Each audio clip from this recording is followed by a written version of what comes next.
2장으로 넘어가서 심장의 리듬이 마음을 불안하게 할 때는 심장의 리듬이 마음을 불안하게 한다. 2장으로 감정식의 2장. 예전에는 사람들 사이의 인사말이 밥은 먹어서 였다. 생존을 묻는 말을 갖추고는 실은 정서의 확인이었다. 밥을 먹는 일은 그냥 영양분을 섭취하는 일이 아니었다. 이는 누군가와 함께 감정을 나누는 행위였고, 그 질문에는 네 하루는 기분은 괜찮니? 라는 뜻이 숨어 있었다. 이제는 기분이 어때? 요즘은 어때? 같은 말이 그 자리를 대신한다. 사람들은 서로의 기분을 묻고 감정을 나누려고 한다. 하지만 정작 그 질문에 진심으로 답하는 사람은 드물다. 기분이 어떤지, 왜 그런지 제대로 알지 못한 채 살아가기 때문이다. 우리는 감정을 느끼면서도 감정을 잘 모른다. 말로 꺼내려 하면은 막연해지고 설명할수록 멀어진다. 그래서 그냥 좀 느낌적인 느낌이랄까? 같은 말이 일상에 나눈다. 감정, 정서, 기분, 정동, 감성 이런 단어들을 구분해서 써본 적이 있었던가?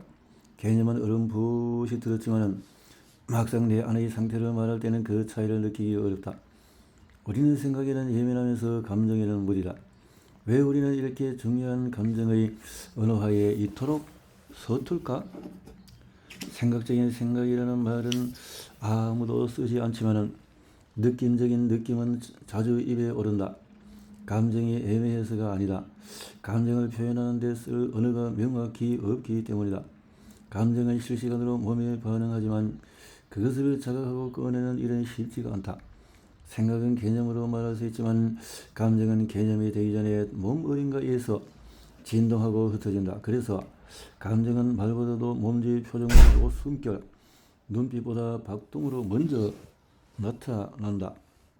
하지만 그 박동에 귀를 기울이는 법을 아무도 가르쳐주지 않았다.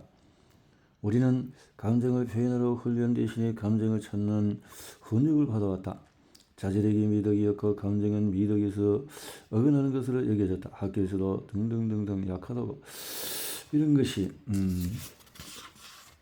그 단적인 표현이 애니메이션 들정미 소녀 캔디다. 외로워도 슬퍼도 나는 안 울어. 참고 또 참지 울기는 왜 울어. 저제곡은 노랫말은 어린 나이에 가슴에 감정 억지를 각인시켰다.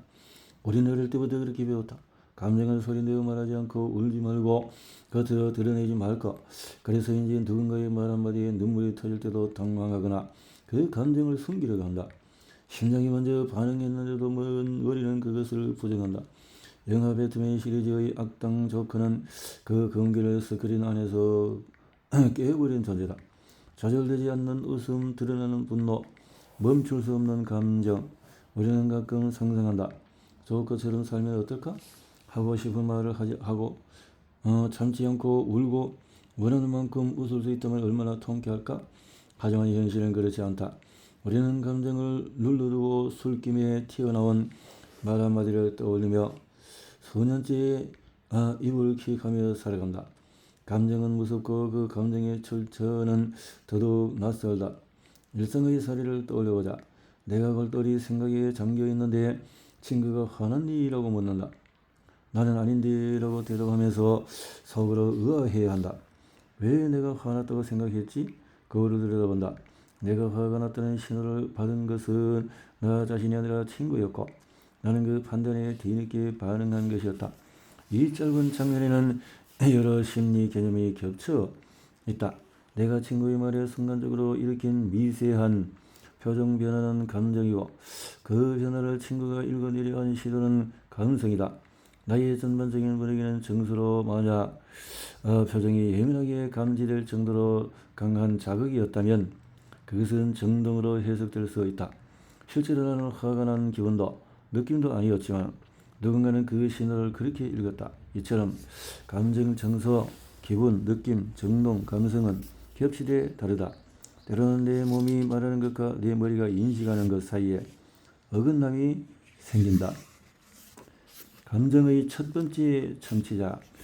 감정은 끊임없이 움직이는 에너지다. 그 말 그대로 이모션. 이 움직임을 가장 먼저 감지하는 것은 뇌가 아니라 몸이다. 특히 내부의 감각은 감정을 자각하는 감각이다. 오감. 이 감각은 의식 위로 드러나지 않는다. 대부분 무의식이며 일부만이 포착이 된다. 우리는 감정을 생각으로 만들려고 한다. 기분이 나쁜 이유를 따져보고 분노의 원인을 분석한다. 그러면 감정은 이미 지나가 버리거나 사유 속에 왜곡된다. 그러면서 감정이 발생한 자리, 몸 안의 최초 감정 반응을 자주 놓친다. 감정이 일어나는 순간 가장 먼저 반응하는 기관은 내가 아닌 심장이다. 심장의 생명을 유지하는 펌프이면서 감정의 파동을 만들어내는 리듬의 시작점이다. 감정과 느낌, 신경과학에서도 이 둘은 가장 분명하게 구분되는 축이다. 감정은 항상 작동하지만 느낌은 그 의식 위로 떠오른 일부다. 이때 자주 비유되는 예가 심장박동이다. 심장은 늘 뛰고 있지만 대부분 그 사실을 실감하지 못한 채 지낸다. 그러다가 계단을 빠르게 오르거나 갑자기 놀라거나 의도적으로 가슴에 손을 넣고 박동을 느낄 때 비로소 우리는 심장을 인식하게 된다. 감정과 느낌의 관계도 그와 비슷하다. 느낌은 우리 몸에 각인된 감각의 총합이기도 하다. 희로애락 같은 감정만이 아니라 배고픔, 포만감, 통증, 오한 같은 생기는 감각들 또한 느낌의 형태로 나타난다. 감정은 뇌에서 인지되기 전에 먼저 몸이 반응하는데 그 반응은 대개 심장에서부터 시작된다. 스트레스를 받을 때, 마음이 불편할 때, 슬플 때, 불안할 때 우리는 무의식 중에 손을 가슴으로 가져간다. 왜 하필 심장일까? 심장이 감정을 가장 먼저 받아내는 리듬의 중심이기 때문이다. 그리고 그 리듬이 불규칙해질 때 감정 역시 흐트러진다. 감정을 이해하려면 언어보다도 리듬에 귀를 기울여야 한다. 심장은 가장 오래된 감정 번역기다. 리듬을 느껴야 비로소 내 감정이 어디서부터 어떻게 시작됐는지 실감할 수 있다. 그리고 이 자각은 다른 누구도 대신해 줄 수 없는 일이다. 내 심장은 언제나 내 감정의 첫 번째 정치자였다. 신의 자리.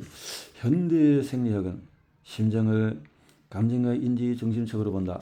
심장은 고연 전기 신호를 발생시키고 자율신경계를 통한 뇌와 상호작용한다. 특히 주목해야 할 것은 감정이 발생했을 때 내가 심장에 지시를 내린 것이 아니라 오히려 심장이 뇌에 정보를 보내는 상향 피드백이 훨씬 많다는 점이다.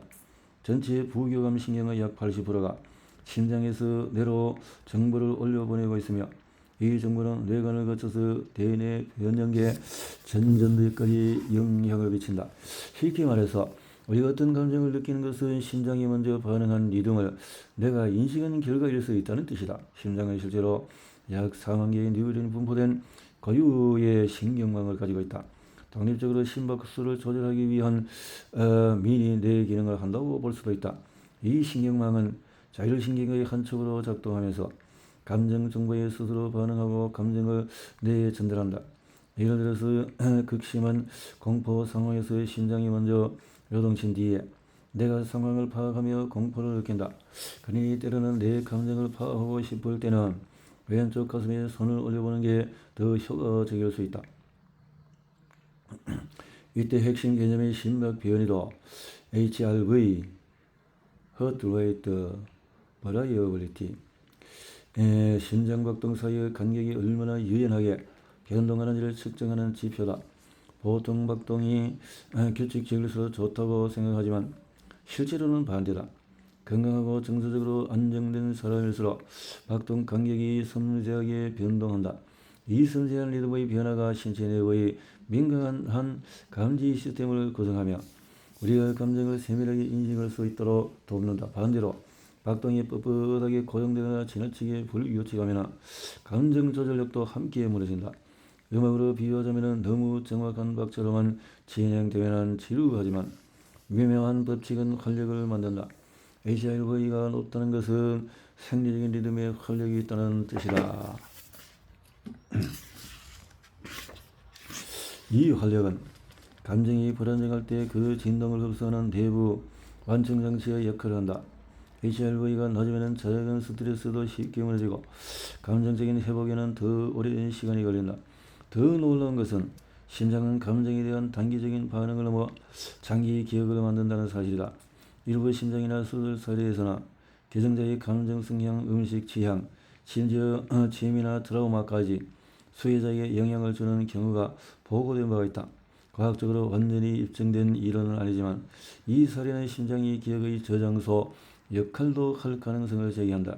생각해보면 우리는 본능적으로 심장을 감정의 장소로 여겨왔다. 사랑을 느낄 때 가슴이 뜨거워진다고 표현하고 상처를 볼 때는 가슴이 먹먹하다고 표현한다. 수천 년 동안 인류가 경험해온 몸의 감각이 언어로 끊어진 것이다. 고대 중국의 의학서인 황제내경은 심장을 신의 자리라고 표현했다. 이때 신은 종교적인 개념이 아니라 마음, 의식, 감정의 통합을 뜻한다. 심장이 마음 그 자체로 간접된 것이다. 심장은 그렇게 내 몸의 메트로놈을 조율하는 법은 심장은 감정의 메트로놈이다. 그렇다면 우리는 이 메트로놈을 어떻게 조율할 수 있을까? 하루의 시작을 심장의 리듬으로 맞춰보자. 아침에 눈을 뜨자마자 손을 스마트폰 대신에 가슴에 얹어보고 혹시 호흡을 하면서 심장이 어떻게 박동하는지 감각해보고 등등 이런 루틴이 중요하다는 거죠. 감정시계의 두 번째 탭인 심장은 이처럼 매일의 리듬을 세팅하는 기준음이다. 심장 루틴은 감각과 리듬을 집중한다. 가장 단순한 방식은 하루를 기상 후에 복식호흡 5회로 시작하는 것이다. 들숨은 4초, 날숨은 6초. 그래서 손은 가슴과 아랫배 위에 가볍게 얹는다. 이때 심박을 측정하려 하지 않아야 한다. 판단하거나 교정하려 하지 말고 심장의 리듬을 듣는 태도가 필요하다. 심장의 리듬을 이런 외출 전에는 짧은 심장 자극 루틴을 추가할 수가 있다.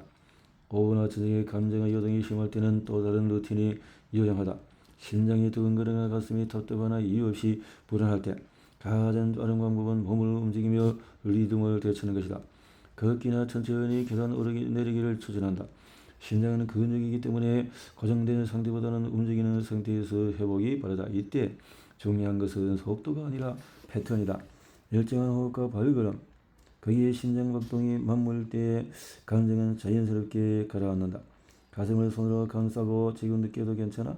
라고 속으로 말해주는 것도 도움이 된다. 감정시계는 우리 몸속에서 가장 오래된 리듬, 심장의 박동을 중심으로 작동하는 정서적인 메커니즘이다. 이 리듬에 귀를 기울이는 일은 단순히 감정을 표현하는 데 그치지 않고 내가 누구인지, 지금 어떤 상태로 살아가고 있는지를 실감하는 일이다. 감정이 흐트러졌다면 심장부터 점검하자. 심장은 언제나 나보다 먼저 대답하고 있다. 조용히 그러나 분명하게 쿵쿵 하고 그래서 나비 명상을 손끝 발끝 깨우기를 하고 심장 위에 나비를 얹기를 해본다. 마음의 중심으로 들어오도록 심호흡을 해보자.